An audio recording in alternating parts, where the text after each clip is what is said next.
Broadcast, so we're broadcasting and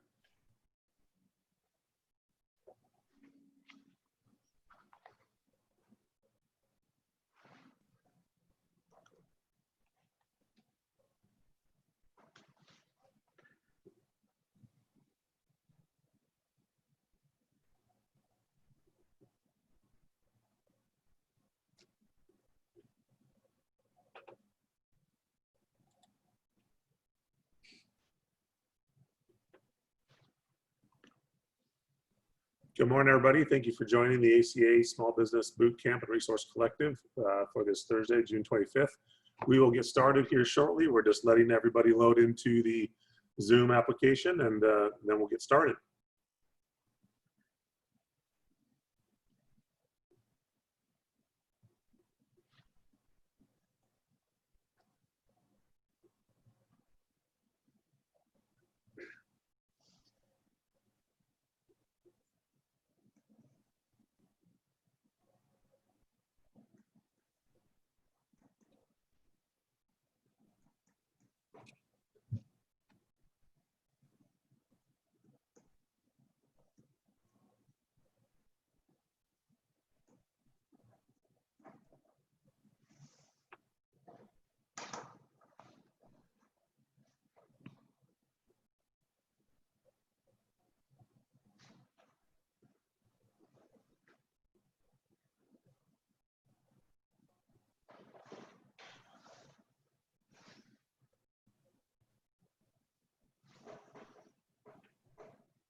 All righty, good morning, everybody. Thank you for joining us today, Thursday, June 25th for the Small Business Boot Camp and Resource Collective. I'm Robert Theobald, the Small Business Ombudsman and Vice President of Small Business Services at the Arizona Commerce Authority.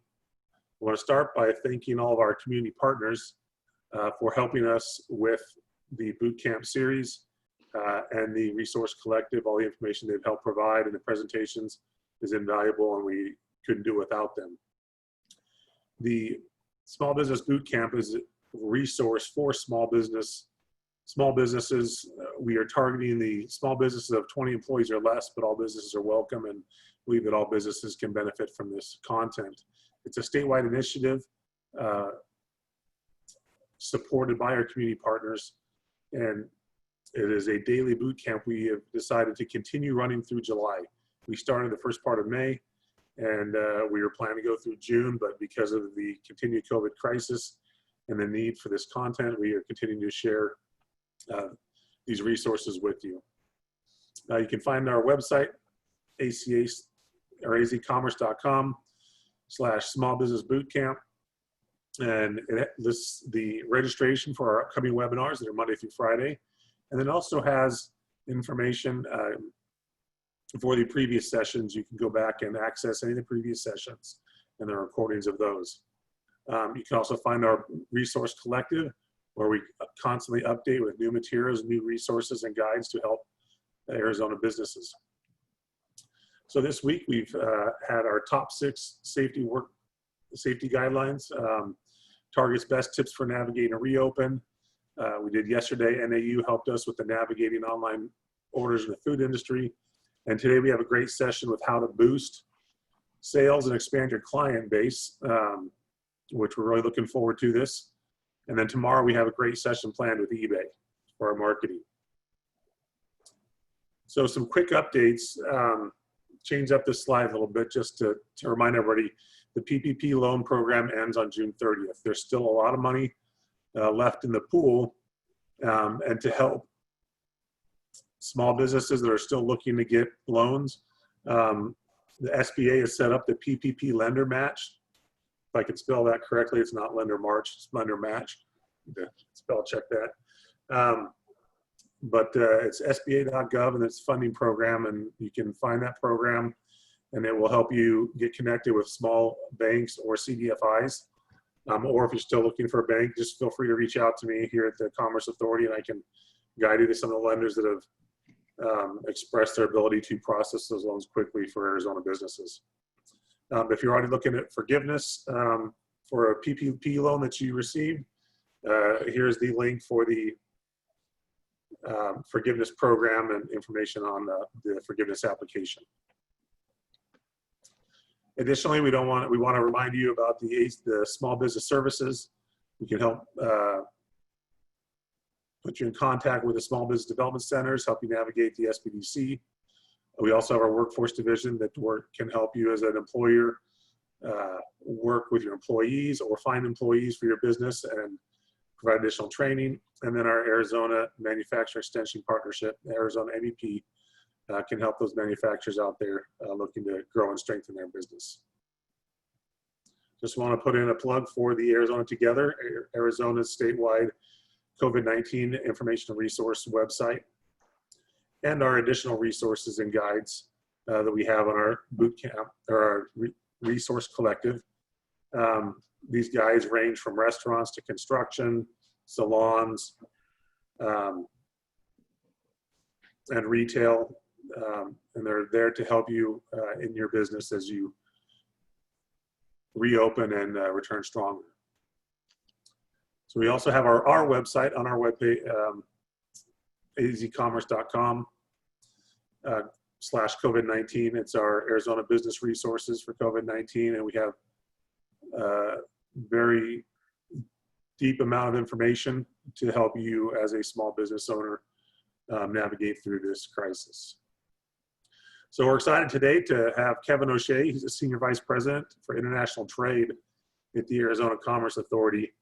And I will let him do the rest of the introduction. So Kevin, I will stop sharing my screen and turn the time over to you.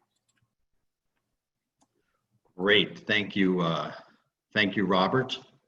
I'll be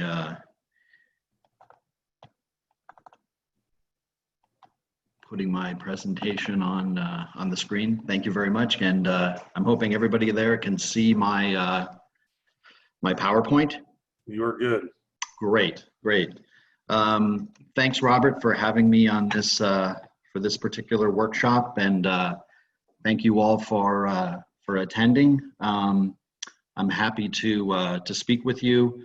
And this morning we'll talk about a way that small businesses in these challenging times can be looking to grow their sales and diversify their buyer base, and that's by exporting their products and services to customers outside the U.S.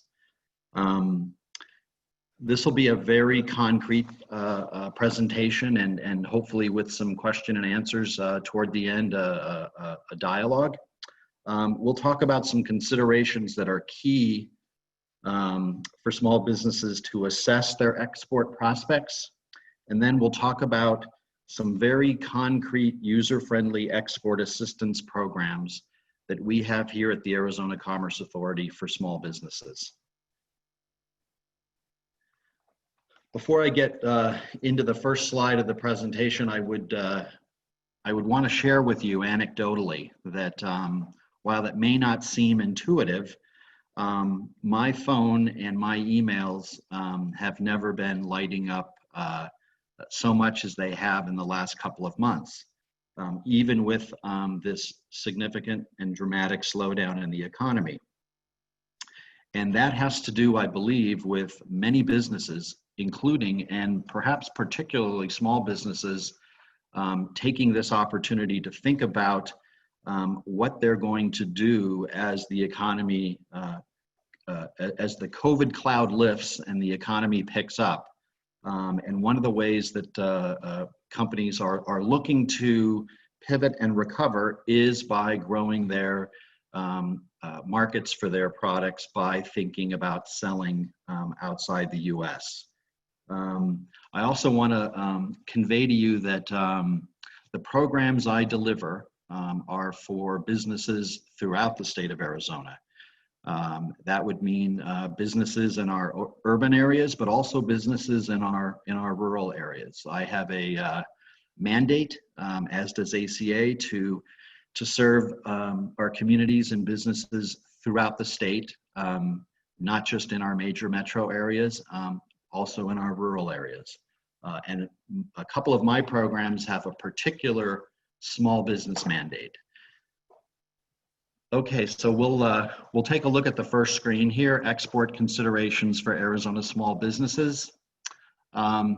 First, let's start out with thinking about what can be an export. Again, intuitively, when companies hear the word export, they think something that goes into a box. The truck shows up at the front door and it gets shipped into an international market.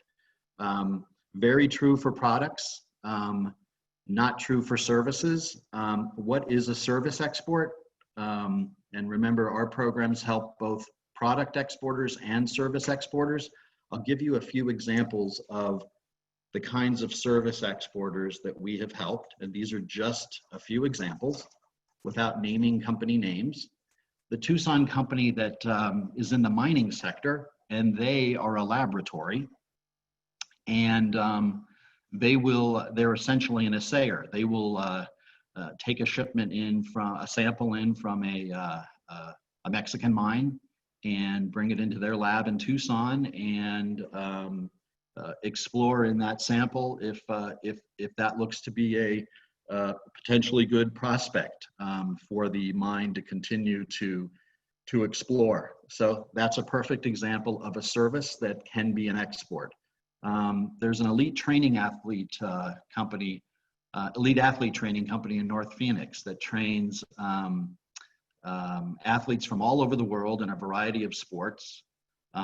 They don't train them in the sport, they train them in conditioning and injury recovery.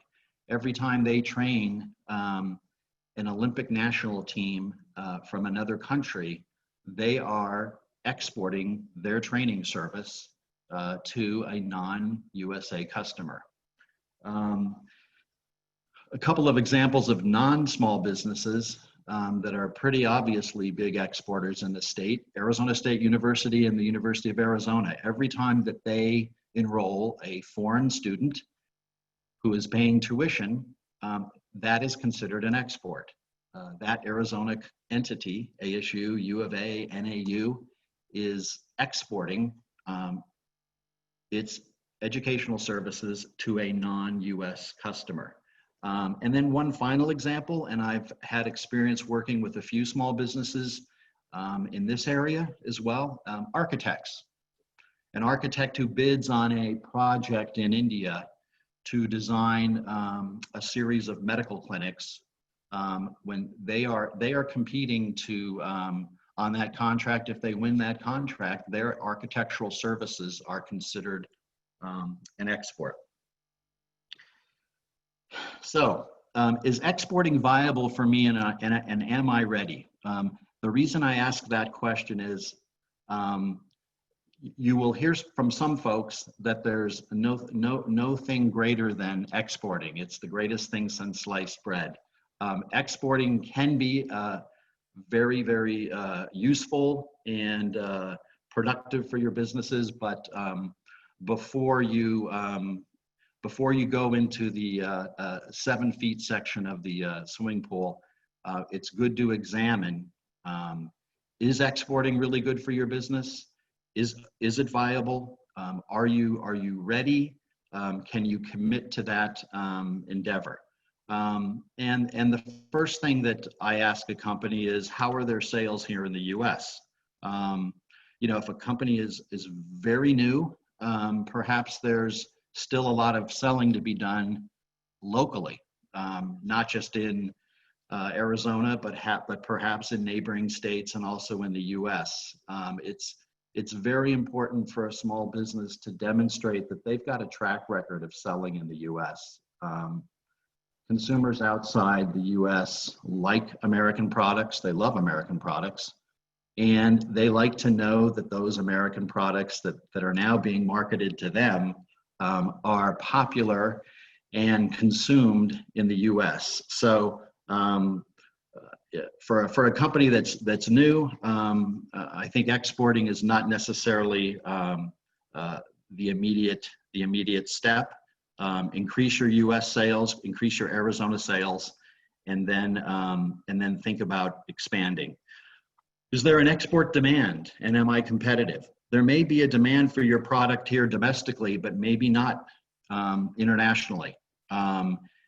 You may be competitive here, but you may not be competitive internationally. And there are ways you can enhance your competitiveness. What I mean by competitive, what is your price point? You may be able to sell at your price point here in the U.S. Perhaps not so in international markets, or maybe you can in certain international markets, but not in others. So that goes to the issue and to the importance of doing market research. Do I have the capacity to deliver? And this goes to the adage: be careful what you wish for.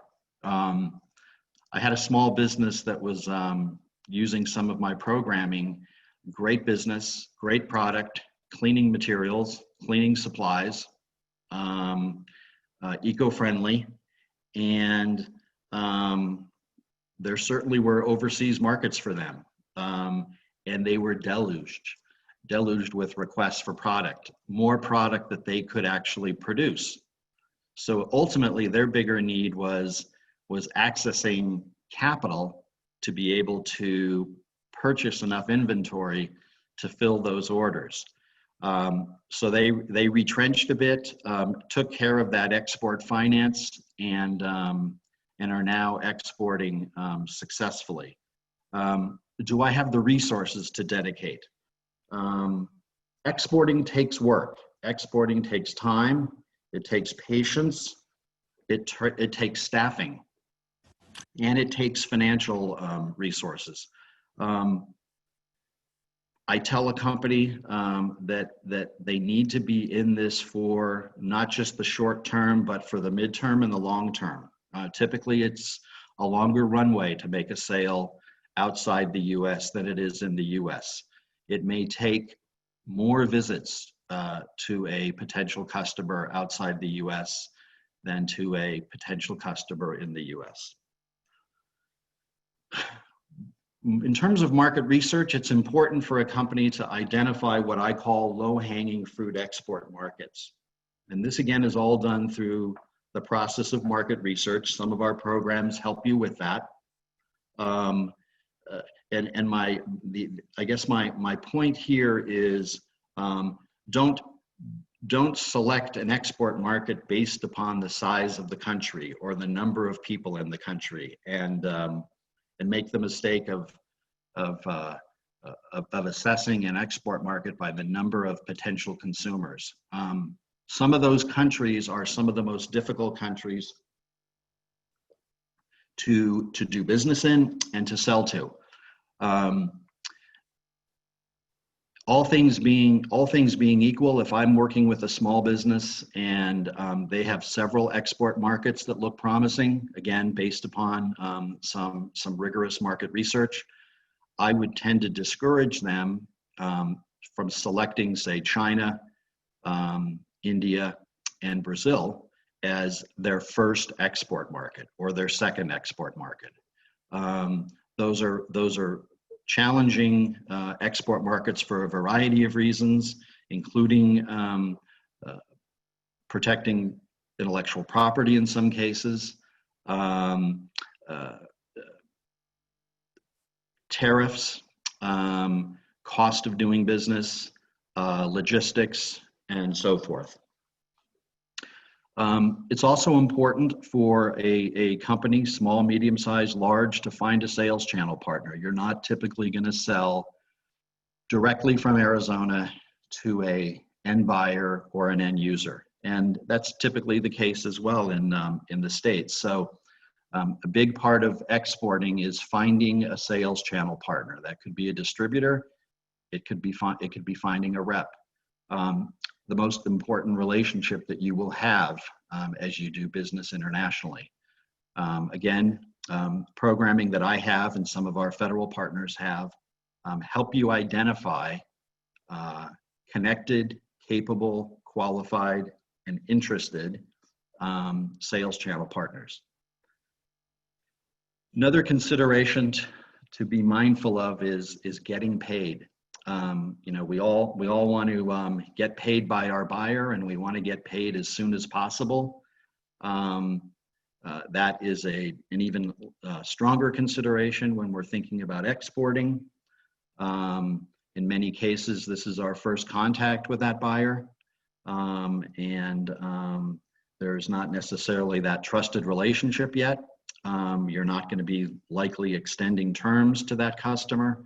One of the things that I suggest to a company is to consider connecting with the U.S. Export-Import Bank. They offer a product called Export Credit Insurance that protects you in the case of non-payment by your foreign buyer. I'll talk a little bit more about the U.S. Export-Import Bank later on, that's an entity that you would want to connect with. Providing payment terms. One of the ways that you're competitive, both in the States but also internationally, is if you can provide terms to your buyer. Now, when you don't know the buyer, if you don't have history with the buyer, that's very difficult to do, understandably. And that brings us back to the export credit insurance product offered by XM. Banks can look at that and be much more comfortable lending to you so that you're able to provide terms based upon that export credit insurance policy that you have with a bank that is backed by the U.S. Export-Import Bank. Robert, did we want to take any time before moving to the next slide to entertain any questions that anyone might have at this point? If so, I'm happy to do that. If not, I can move on to the next slide. We don't have any questions at this moment. You guys have questions out there, please drop them in the Q&A box, and we will try to answer them as we go. Maybe I'll wait just a minute for a minute or two to see if any questions pop up from what I've talked about so far, Robert.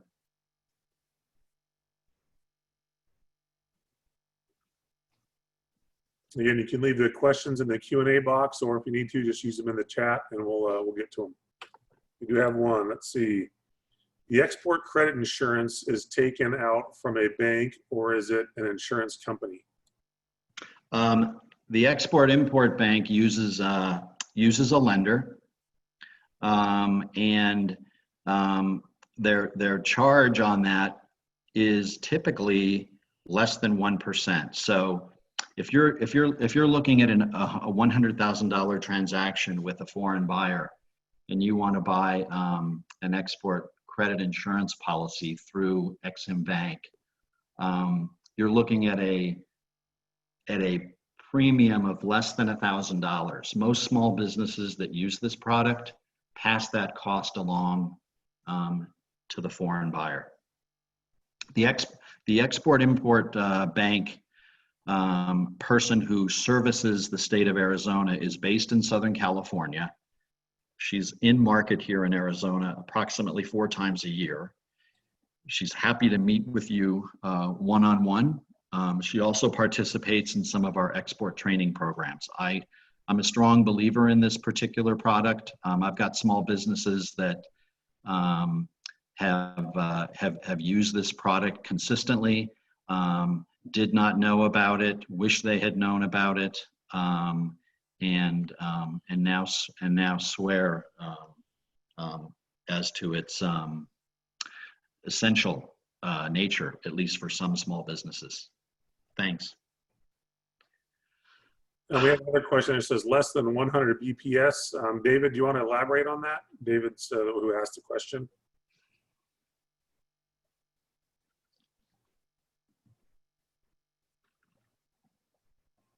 Oh, he says less than 100 basis points is the fee, question mark. Yeah.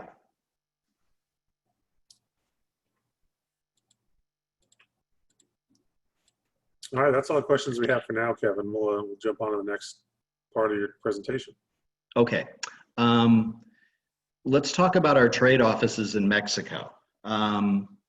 We've got 3 trade offices in Mexico, and those are staffed by trade specialists, and they're there to assist Arizona companies find opportunities to sell their products and services into Mexico. These are heavily utilized offices. As I said, we have been extremely busy responding to Arizona companies looking for assistance in the export arena in the last few months. Our offices in Mexico have never been busier. I'll tell you what they do, what they'll do for you, and I'll tell you how you engage with them, and some of the opportunities that are there for you. Our teams in Mexico City will do market research for you. We've talked about market research a bit. They'll assess for you if there is a demand for your product or service in the Mexico market. They'll also assess for you if they think you're competitive, if you have a competitive advantage. And that competitive advantage could be price, it could be quality, it could be timed for delivery, it could be any number of things. If our team determines that there does seem to be a viable market for you, and if they determine that you look to be export ready, you're viable for exporting, you have the resources and the commitment that's really necessary to export, they'll move on to the next step and they'll help you find a sales channel partner. They're not going to select a sales channel partner for you, but they'll go out into the marketplace and essentially broadcast to the marketplace that, you know, your company is looking to grow their sales to Mexico and is looking for a well-connected and capable, experienced, above board sales channel partner. In most cases, it's a distributor. Our team will even meet with those folks if you would like, and they'll arrange for you to interact with those potential partners by phone, by Zoom. In the post-COVID cloud, we'll be able to hopefully travel once again internationally, and you'll be able to go down to Mexico and meet some of these potential partners and hopefully select one that is a best fit for you. One of our team members would also be delighted and available to meet with you, or to meet with you with that potential partner, just for your comfort level. In some cases for linguistic support, but just to enhance your comfort. The team is also there to help us when we bring companies into market as a group, and we do that 2 ways. We do that via trade missions and trade shows, and we also do that via actually by trade expos and trade shows and by trade missions. The difference is when we're going to a trade show or a trade expo, it's an event we're going to. We have a large Arizona pavilion. We populate that pavilion with Arizona companies. And our team provides not just on the ground support at the show, during the show, but also in preparation, arranging meetings for you on the margins of the show, before and after, arranging meetings for you that will take place during the show, and again, providing you with all kinds of assistance while you're there. We also take companies to Mexico on trade missions. And by trade mission, I mean 5 or 6 companies going to Mexico for perhaps 3 business days. And there's no pomp, there's no circumstance. Each company has got a pre-vetted, pre-scheduled, pre-arranged business agenda. Each company is meeting potential sales channel partners and buyers and users that the Arizona company wants to meet with, and those partners and end buyers on the Mexican side have indicated, yes, we would like to meet with this Arizona company. So it's not cold calling. You're getting on the plane, knowing that you're meeting with partners and end buyers that are interested in meeting with you. We never bring competitors on the same mission or to the same show. We're very careful about that. Companies that are using our trade teams in Arizona are from a wide variety of industry sectors, virtually every imaginable industry sector. The bulk of the companies are in aerospace, defense, security, mining technology, mining software, healthcare technology, medical device, advanced manufacturing, agricultural technology, and also consumer products. How to engage our Mexico trade teams? You would want to reach out to me by email, and at the end of this slide presentation, I've got my email address. Send me an email. Let me know that you're interested in exploring the Mexican market. If you're already in the Mexican market and you want to sell more broadly and deeper in the Mexican market, our teams will also help you with that.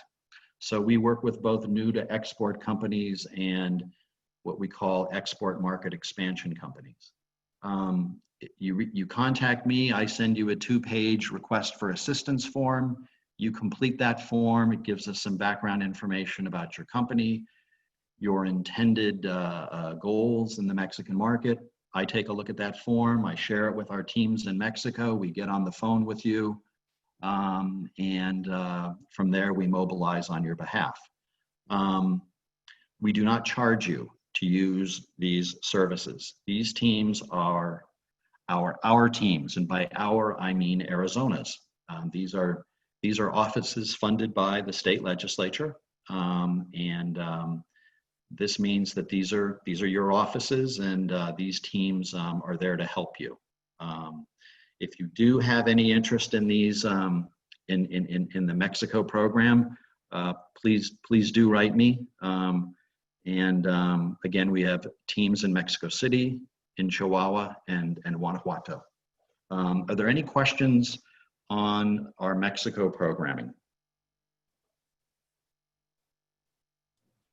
We had one question about how to get a hold of the teams, and you already answered that by contacting you. And again, Kevin will have his contact information on the last slide, and we'll leave that up for a while when we get to that point. Thanks very much, Robert. Let's move to the next slide. We also have a trade office as of about 8 months ago in Tel Aviv, Israel. And that office operates very much similar to the Mexico offices for potential exporters. Again, the market research, the sales channel partner identification, the in-country matchmaking. We do some trade expos, trade shows there. We do some trade missions there. The industry sectors that are promising, it's a shorter list than the list in Mexico. Mexico is a rather large export market, I'm sure we all know.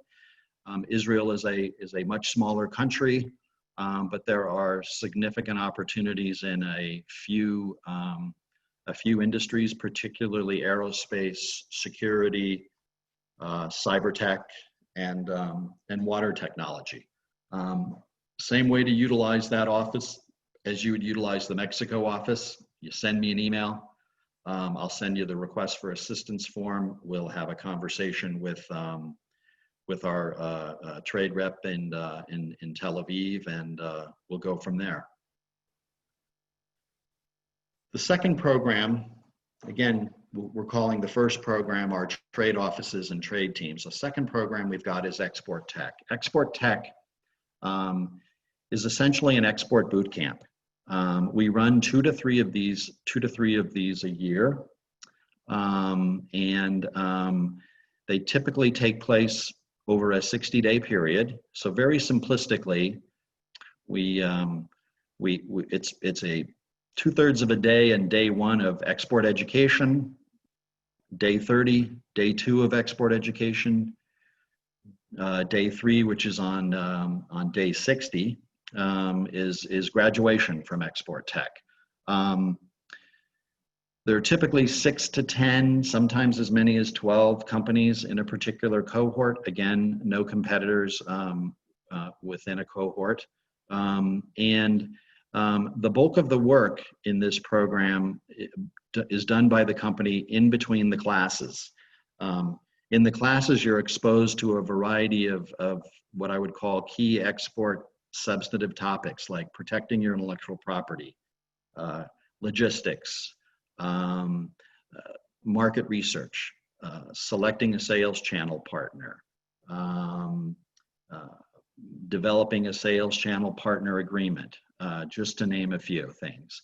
The bulk of the work is done in between those sessions, and you're each assigned an export coach who works with you to put together your own export plan, which is unique to your company and unique to your company's product.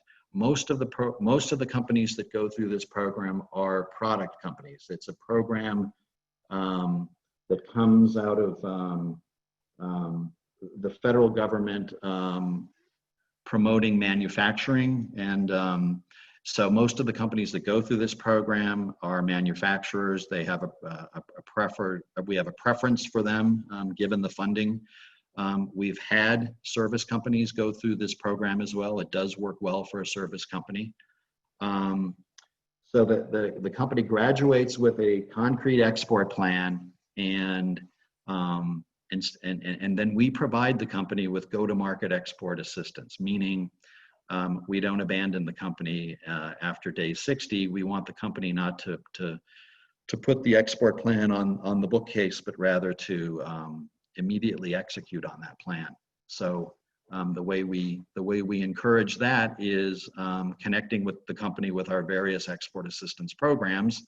Some of the export tech grads use our Mexico offices, our Israel office, and some of them use our STEP program, which is the next program that I'm going to talk about. As I said, we run 2 to 3 of these programs a year. We will run our next export tech program in the fall. If this is a program that's of interest to you, please again connect with me. We've had nearly 90 companies go through this program over the past 4 or 5 years. It's a program that has been not just well received, it's been very impactful. Companies use this program to develop export plans and are having export success as outgrowths of this plan in countries throughout the world. So while we have trade offices in Mexico and Israel, our programming will help a company export to the world. Any questions on the export tech program?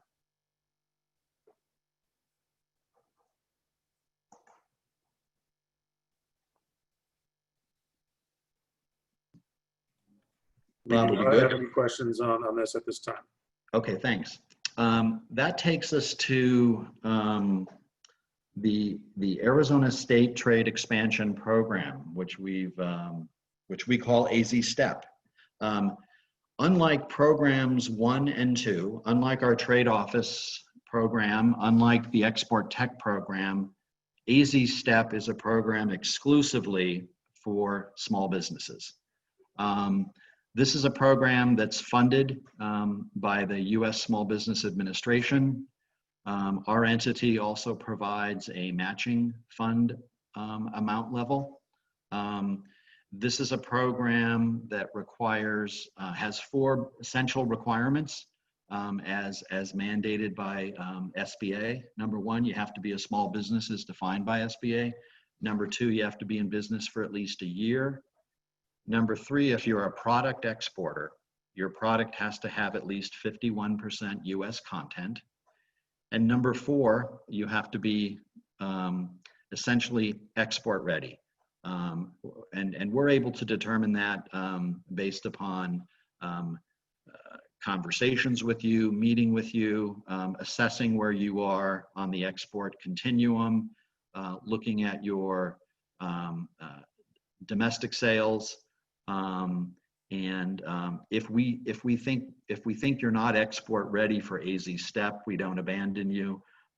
We'll provide you with export counseling. We'll also connect you with the small business development centers who also do some free export counseling.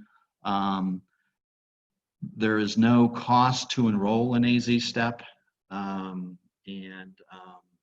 I'll take you through the steps of or the various components of AZ STEP.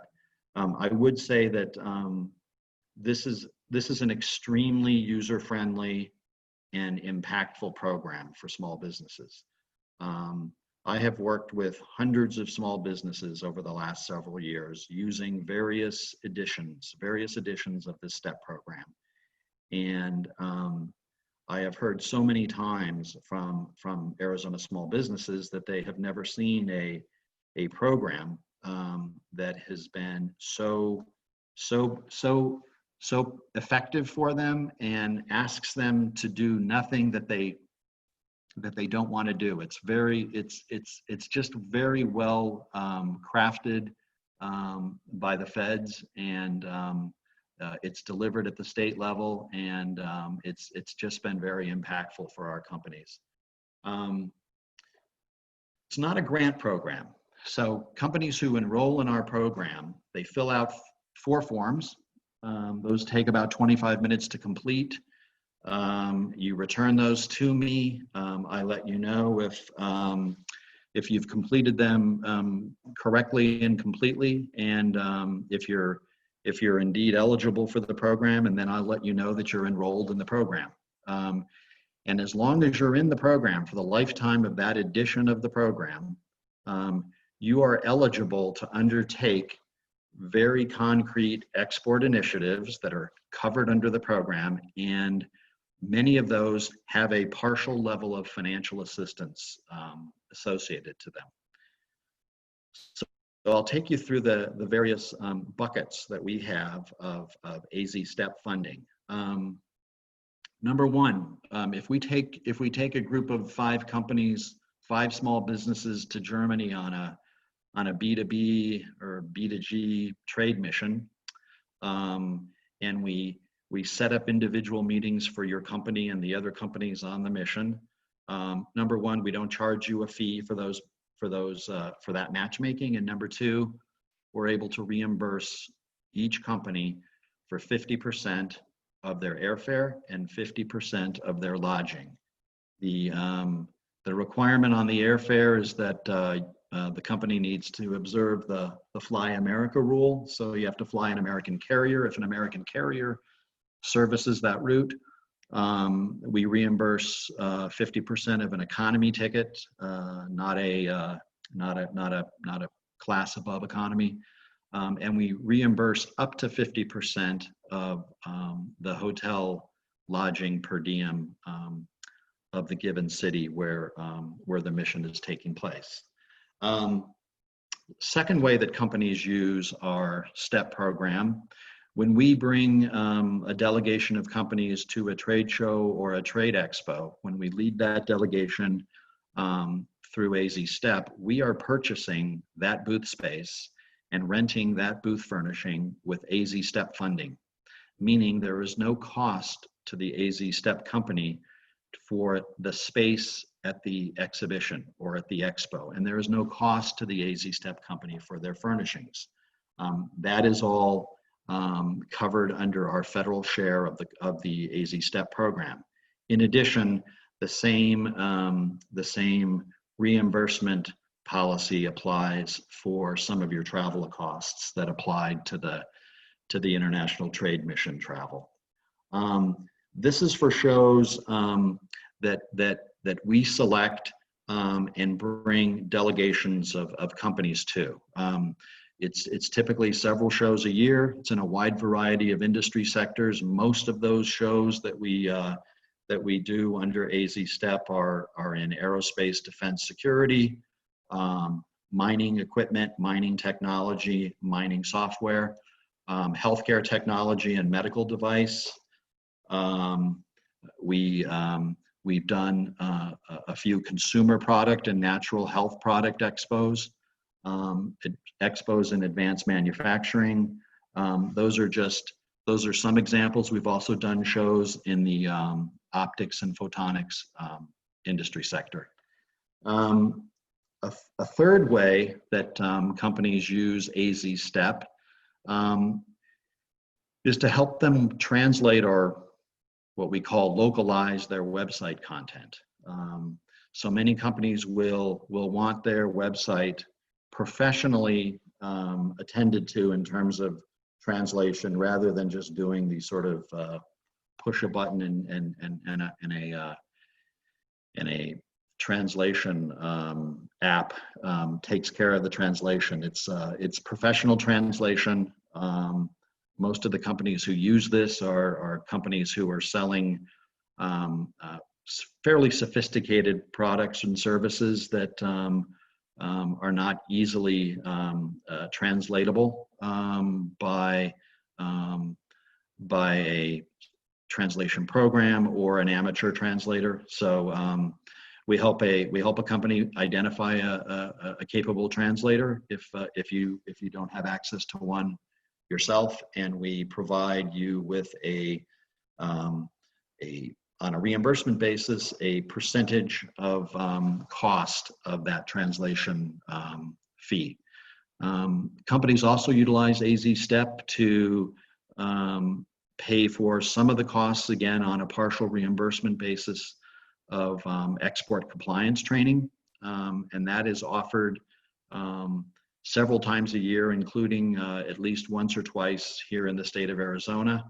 And then the fifth way that Arizona STEP companies can utilize the program is through the U.S. Commercial Service. The U.S. Commercial Service is a part of the U.S. Department of Commerce. It's the export arm of the U.S. government.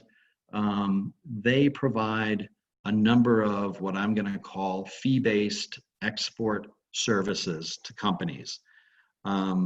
Their fees that they charge small businesses are much lower than they charge larger businesses. Most of the fees that they charge to a small business for their export assistance services are $1,000 and less. If you're in the STEP program and want to avail yourself of one of their export assistance services, you pay them for the service. We reimburse you post-delivery of the service 75% of their fee. Now, one thing I want to mention about the U.S. Commercial Service,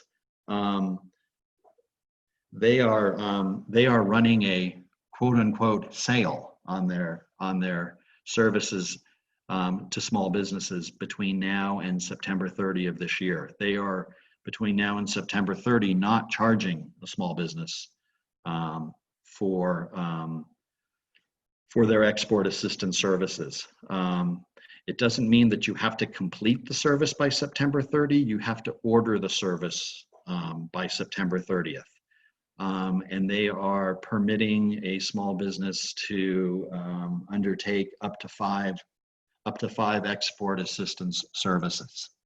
I'm happy to offline talk with you about those export assistance services. I don't know if we really have the time in this seminar or in this webinar to cover those, but very simply, I'll give you some very quick examples. Let's say you're at your computer, you get an email message from someone in Japan that indicates that they're familiar with your product or your service, and they'd like to be your sales channel partner. They want to be your distributor. They want to be your rep.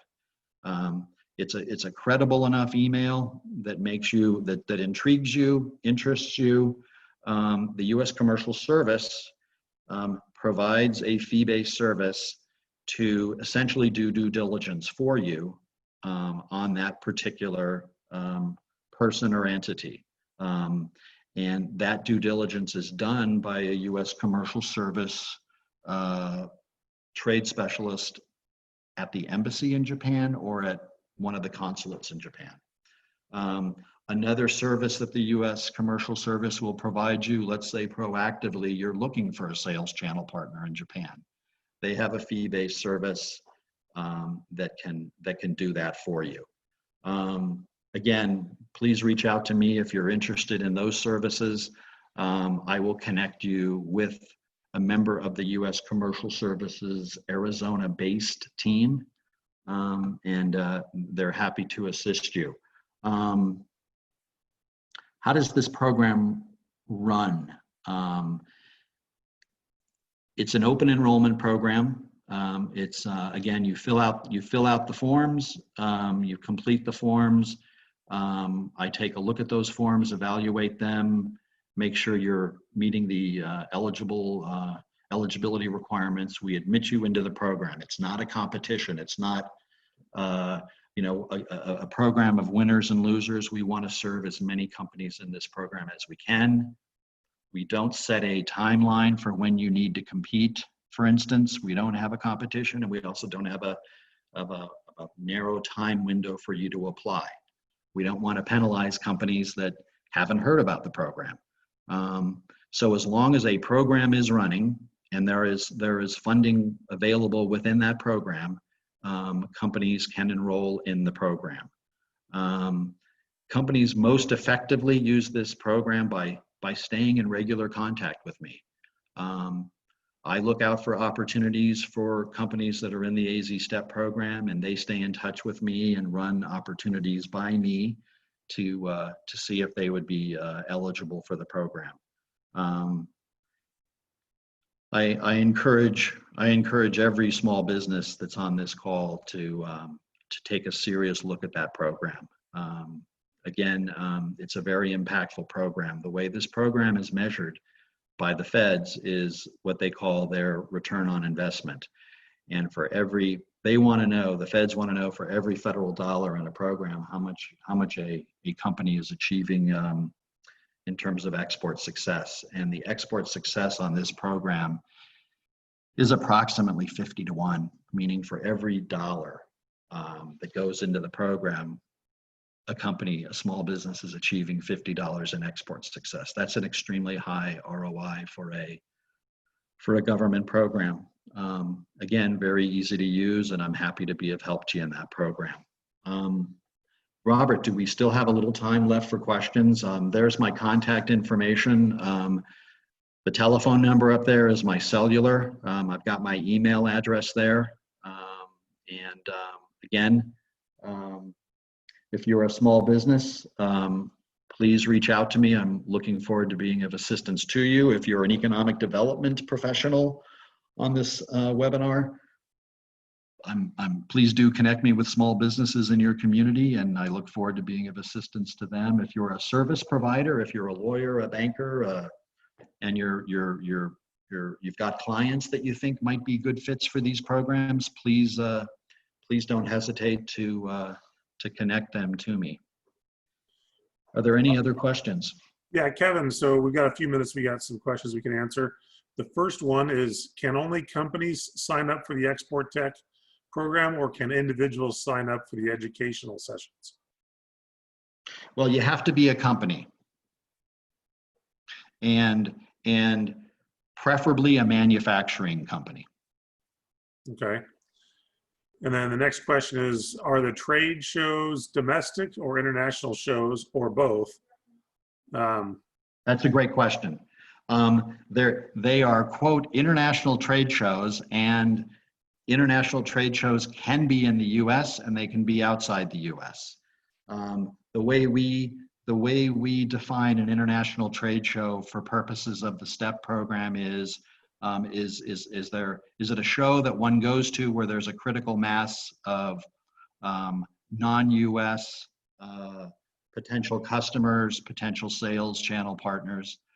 So most of the shows that we do under AZ STEP actually occur outside the US, but each year we also participate in a few international trade shows in the US. Historically, those have been in two particular industries, the ones that are in the US, optics and photonics being one, and the other being an annual trade expo for the autonomous vehicle industry sector. Excellent. And I remember, Kevin, at one point you shared with me, you took a group at one point to a consumer products trade show, international trade show, did you not? Yeah, that was actually a show in Anaheim, California, the Natural Products Expo West. Okay. So we do, and actually now that you mention it, Robert, there was an international aerospace B2B, business to business summit and conference in Seattle that we took companies to several years ago. Excellent. Well, we got a couple minutes left, and we'll, again, if you have any questions for Kevin, please plug those in the question and answer box. We'll give a couple minutes for that. But Kevin, do you have any last minute wrap-up questions before we close out this session while we're waiting for any more questions?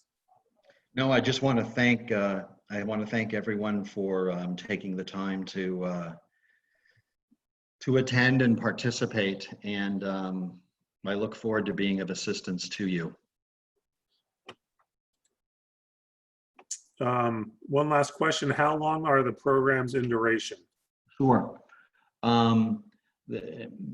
This goes particularly to the STEP program. The STEP program is funded by the federal government, and that appropriation is every federal budget year. The execution period for an annual funding cycle, however, is 2 years.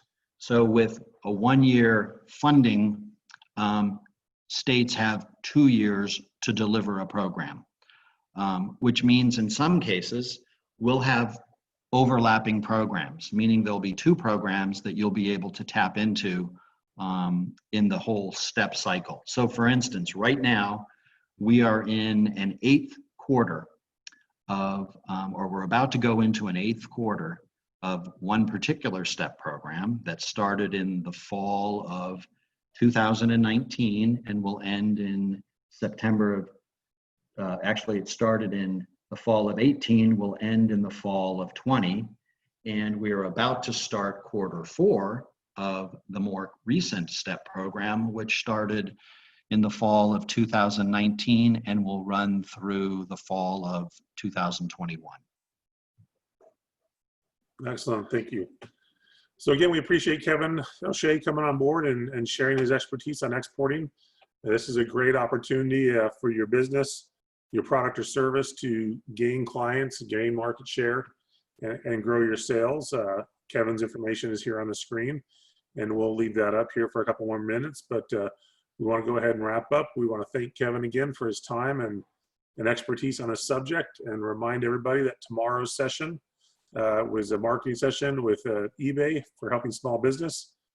And so tune in for that. And we thank you all for your time. Have a great morning.